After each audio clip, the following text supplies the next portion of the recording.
Bonsoir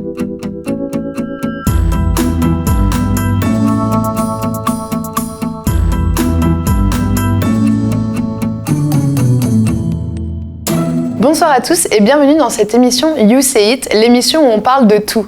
Aujourd'hui, j'ai le plaisir de recevoir Sarina Alexander qui joue dans le film 100% local Here Comes the Groom qui est actuellement en production. On regarde un petit extrait maintenant. You think women have it hard when it comes to finding love on this small island? Oh, you good?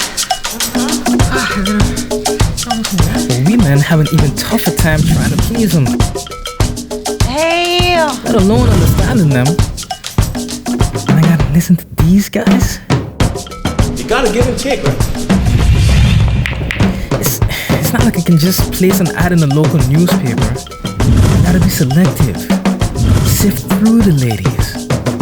I gotta keep my eyes open for the crazies, you know? It's psychotic. Not forgetting the women who just don't know how or wanna be happy. It's just so hard to believe that I just wanna be loved. Maybe I shouldn't go through with this. Maybe this wasn't such a good idea. Lord, take the wheel. I'm gonna need help on this one. Alors bonjour Sarina. Bonjour. Comment vas-tu? Très bien, et toi? Ça va, ça va. Merci d'être avec nous aujourd'hui. Should we speak French or English? Parce que je sais que tu parles les deux. Bon, on est à Saint-Martin, on va faire les deux. Ok, Ouais. I'm gonna switch French, Mixer, English. voilà. Ça marche. Ok, donc tu joues dans ce film Here Comes the Groom qui est actuellement en production. Donc c'est l'histoire de Chris, le personnage principal qui cherche l'amour. Voilà. Et donc, est-ce que tu peux me parler toi de ton rôle? Donc, moi, mon personnage s'appelle Jasmine. Et en gros, je suis la nièce de la voisine de Chris, Ok. qui insiste absolument à ce que je rencontre ce fameux Chris. Et voilà. À partir de là, je pense que c'était pas forcément le coup de foudre, mais j'ai commencé à vraiment apprécier ce personnage. Et je pense que j'ai fait comme pas mal de femmes, j'ai baissé mes gardes et voilà. J'aime énormément ce personnage. Ouais. Je la trouve un peu... C'est un peu tiré par les cheveux, Ouais. dans un sens. Elle est très loufoque. Moi, je dirais ça comme ça, elle est très loufoque. C'est vraiment l'image de la femme un peu... je sais pas si t'as vu le film, à une époque où ils essayaient de démontrer ce qu'était... c'est quoi cette maladie? C'est une maladie, en gros, où les femmes... L'hystérique. Ok. Comment on dit? L'hystérie. Voilà. Ouais. Donc, c'était souvent... envers les femmes, on disait que les femmes avaient cette maladie, mais en gros c'était juste que les femmes n'étaient pas forcément très heureuses. Ouais. Donc je pense que ce personnage montre justement ce trait de caractère, cet aspect de l'hystérie de la femme, où elle cherche pas forcément l'amour de la même manière que Chris, Ouais. mais elle cherche le bonheur. Donc elle cherche le bonheur, elle est vraiment cette femme ancrée dans la culture antillaise, où elle cherche non seulement le bonheur par rapport à ce qu'elle estime être le bonheur et l'amour, mais aussi par rapport à ce qui est perçu, donc ce que sa famille peut considérer comme étant le bonheur. Ouais. Et donc, bien sûr, tout ce qui est mariage, tout ce qui est famille, etc. Donc, le fait qu'elle puisse pas forcément toujours avoir ce qu'elle veut, ça la fait partir un peu... On va dire partir un peu en vrille. D'accord.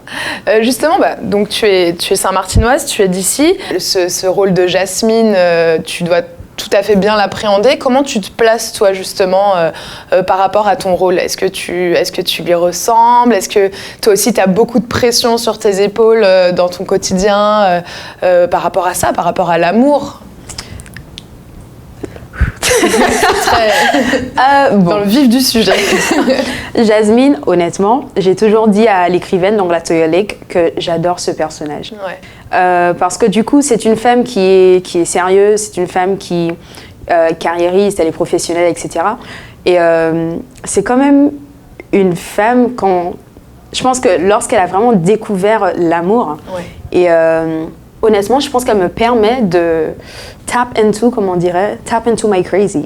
Ouais. C'est ce que je dis tout le temps. Donc, elle me permet un peu de rentrer dans ma propre folie, tout en restant saine, parce que je pense que Chris le dit souvent, ou du moins Edsel le dit souvent, il faut pouvoir rentrer dans son personnage et s'en détacher. Donc je pense que ce personnage me permet d'être un peu cette personne que la société ne me permettrait pas forcément d'être, Ouais. parce que je pense qu'elle peut être un peu aussi, mais je me retrouve beaucoup aussi dans ce personnage. Ouais. Donc sa façon de parler, sa façon d'agir. Donc je pense que c'est un rôle où ça sera assez naturel pour moi de rentrer un peu dans ce personnage et de le jouer. Donc j'aime beaucoup ce personnage, j'aime beaucoup ce rôle et je prends beaucoup de plaisir à le faire. Ouais. Est-ce que justement tu penses qu'il y a beaucoup de pression dans cette société caribéenne, dans cette société saint-martinoise par rapport à ça, aux relations amoureuses, par rapport au fait de... quand tu es une femme aussi, une femme antillaise, surtout. Qu'est-ce que tu en penses de tout ça en fait? Bon, moi on a tendance à me traiter de féministe, je suis pas du tout d'accord, mais je pense qu'en tant que femme, c'est pas forcément très évident, surtout lorsqu'on est antillaise, parce que déjà, c'est une plus petite société. Donc, surtout, et notamment pour Saint-Martin, étant donné que c'est aussi petit, on a l'impression que tout le monde a envie de faire partie de ta vie, de se mêler, voilà, de savoir, de donner leur opinion, alors que je pense que dans un plus grand pays, par exemple, lorsque j'étais en métropole, on pouvait se permettre, par exemple, d'aller au même resto avec 5 personnes différentes parce que voilà, on est en train de tester, voir si cette personne me plaît ou pas. Tandis qu'ici, pas trop. À l'instant, on te voit avec une personne, tout de suite, t'as la pression de t'es casé. Ouais. Donc, je pense qu'il y a déjà cette pression-là et aussi, plus on grandit en tant que femme, je pense que nos parents, voire même la famille, ils s'attendent à ce que, après un moment donné, qu'on se case, qu'on commence à fonder une famille. Alors que je pense que cette génération devient de plus en plus carriériste, donc on cherche à avoir des enfants de plus en plus tard, alors que nos parents, dès la vingtaine, ils avaient... par exemple, pour moi, je pense que ma mère, elle m'avait à ses 20-21 ans. Ouais. Là, j'ai 26 ans et j'ai... T'as pas d'enfant? Ah non. Justement, les gens, ils viennent, ils disent « Alors, t'as des enfants ?» Non. Comment ça, t'as pas d'enfant? Ouais, il y a un problème. Oui, justement, et j'ai jamais pu comprendre. Je suis comme, mais tant mieux si j'ai pas encore d'enfant. Ça veut dire que moi, je me prépare justement à pouvoir offrir plus que juste un lit et de quoi manger à cet enfant. J'essaye de me cultiver déjà, de m'épanouir en tant que femme. Et je pense que c'est important en tant que femme de s'épanouir. Parce qu'une femme qui n'est pas épanouie, qui après va se caser, déjà, elle perd déjà un peu de son identité. Et je pense que c'est encore plus important en tant que femme caribéenne. Par exemple, pour moi, dans la culture haïtienne, ça m'a toujours un peu choquée. Je suis aussi d'origine haïtienne. Lorsqu'une femme a un homme, c'est comme si elle perdait aussi son nom tout de suite. On ne l'appelle plus par son prénom, par exemple. C'est plus Laetitia, c'est Madame Untel. Donc, c'est même pas Madame et son nom de famille, c'est son prénom.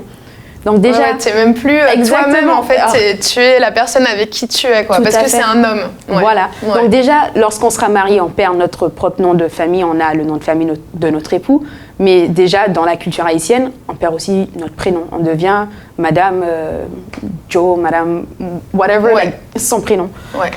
Donc je pense que c'est vraiment important en tant que femme de déjà se trouver, s'épanouir avant même de se caser, parce qu'après on a une tendance, on ne va pas généraliser, mais on a une tendance à essayer de s'identifier à cet homme-là. Ouais. Donc, et pas dans l'ombre, mais je vois ce que tu veux dire, d'être identifié comme sa femme en fait, plus comme une personne en fait. Voilà. C'est ça. Et puis on devient mère et puis tout de suite on perd encore plus de sa personne parce qu'on a cette petite personne qui nous regarde, qui s'attend à ce qu'on fasse un peu tout pour lui. Donc, tu es à la charge de cet enfant, tu es là pour ton mari ou ton copain. Donc, je pense qu'en tant que femme, on se perd énormément. Donc, pour moi, plus on attend d'avoir des enfants ou plus on cherche à s'épanouir et se développer en tant que femme, mieux c'est. À se connaître soi-même, en fait. Exactement. Ouais.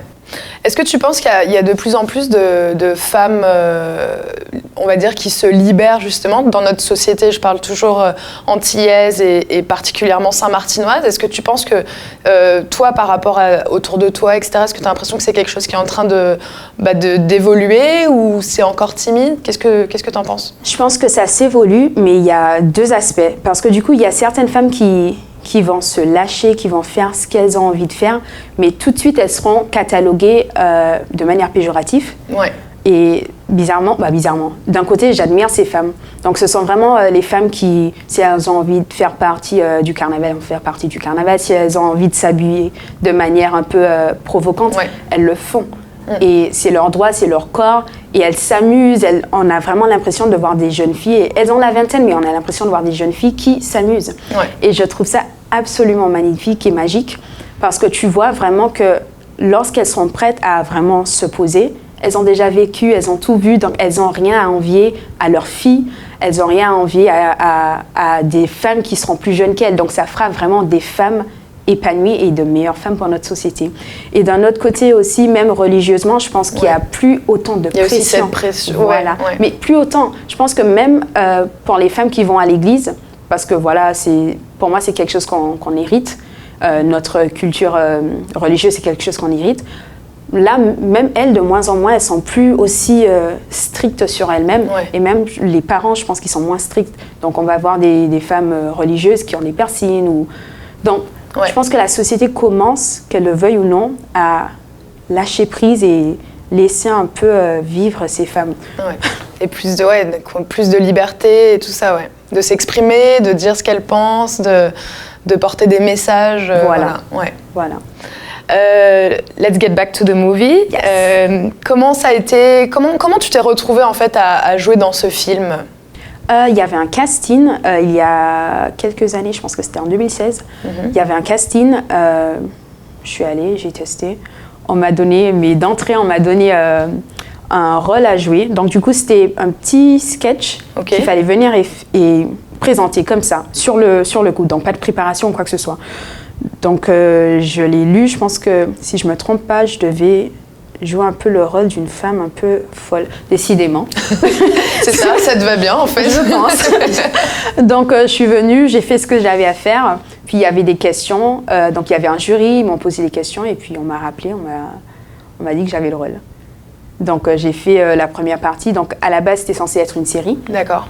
Donc, je pense qu'elle n'a pas pu réussir justement à trouver les fonds qu'il fallait, etc. pour faire la série. C'est un challenge, justement. Exactement. Donc là, elle a réussi à avoir des fonds et elle a décidé d'en faire un film plutôt. D'accord. Super. C'est une belle aventure. Oui. Et est-ce que toi, tu avais déjà fait de l'acting? Enfin, est-ce que tu avais déjà joué? Est-ce que c'est juste une passion, en fait, où tu t'es juste lancée là-dedans? Comment ça t'est arrivé, en fait, de faire tout ça? J'ai toujours aimé ça et j'ai fait du théâtre au lycée. Ok. J'ai fait du théâtre au lycée. Ici à Saint-Martin? Oui.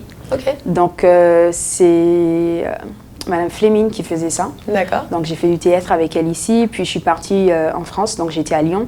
J'ai aussi fait du théâtre là-bas. Okay. Donc ça m'a permis de voir une autre façon de faire, d'apprendre de nouvelles techniques aussi. Et franchement, depuis, même ici, on avait fait un sketch avec Jackson. Ouais. Donc j'ai toujours fait ça. Même pour des publicités, c'est quelque chose que j'aime bien. Donc, voilà. Ça te plaît. Puis j'ai l'impression que c'est en train d'évoluer aussi un petit peu à Saint-Martin. Je sais pas ce que tu en penses, mais il y a de plus en plus de projets. Enfin voilà, nous, avec aussi nous, la IOTV, on a plein de projets, plein de choses. Donc qu'est-ce que tu en penses un peu de ce développement justement de créatif qui est en train de s'opérer un petit peu à Saint-Martin? Il y a peut-être plus d'opportunités de boulot maintenant qu'avant dans ce secteur-là, je veux dire, dans les films, la production, etc. Qu'est-ce que tu en penses de cette évolution? Je pense que c'est parfait. Et je pense franchement que c'est ce qui nous manquait ici, parce qu'on a énormément de talent ici. Et si on regarde bien, dans la Caraïbe, ils ont chacun leur façon de faire, chacun met en avant sa culture et sa façon d'être, de par justement le théâtre, les films, etc. Ouais, tout à fait. Donc pourquoi pas nous? Nous, on est vraiment atypiques comme population. Donc on est multiculturel. Like melting pot, c'est vraiment ce qui nous caractérise. Par exemple, j'ai pu aussi faire une pièce avec des gens de la Jamaïque qui sont venus ici. Ouais. Et c'est intéressant parce que du coup, j'ai dû apprendre déjà à parler vite fait. C'est compliqué quand même. Voilà. Donc essayer d'adopter l'accent, etc. Mais eux, ils mettent en avant les plats de chez eux, ils mettent en avant leur culture. Ouais. Par exemple, ils sont à Saint-Martin, mais tu as l'impression d'être en Jamaïque. Alors je me dis, ce serait génial si nous aussi, on pouvait faire voir les gens comment les choses se passent à Saint-Martin, comment on vit, comment on mange. Et d'un autre côté, même économiquement parlant, ça nous permettra d'attirer plus de touristes. Ouais. Parce qu'ils comprendront un peu mieux notre façon d'être, notre façon de faire, au lieu de nous voir de par seulement ce qu'ils voient à travers les médias, qui n'est pas forcément très représentatif de... Puis c'est souvent des médias de l'extérieur en Exactement. plus, qui parlent de nous, donc c'est vrai que le fait d'avoir plus de choses qui se passent localement, ça permet de mettre mieux en lumière, je pense, ce qui se fait. Ouais. Et même pour la population, ça nous permet aussi de nous libérer, de nous exprimer. Je pense que l'art ne peut que faire du bien. Ouais. Voilà. Ouais. Super. Merci beaucoup Sarina d'avoir été avec moi aujourd'hui dans cette émission You Say It. Ça m'a fait vraiment super plaisir d'aborder tous ces thèmes, l'amour, la place de la femme antillaise dans la société, tout ça. C'est super intéressant. Je t'inviterai, je pense, pour les prochaines émissions. On va développer un petit peu plus ces sujets-là. Avec plaisir. Et merci à vous de nous avoir regardés. On se retrouve bientôt pour un nouvel épisode de You Say It.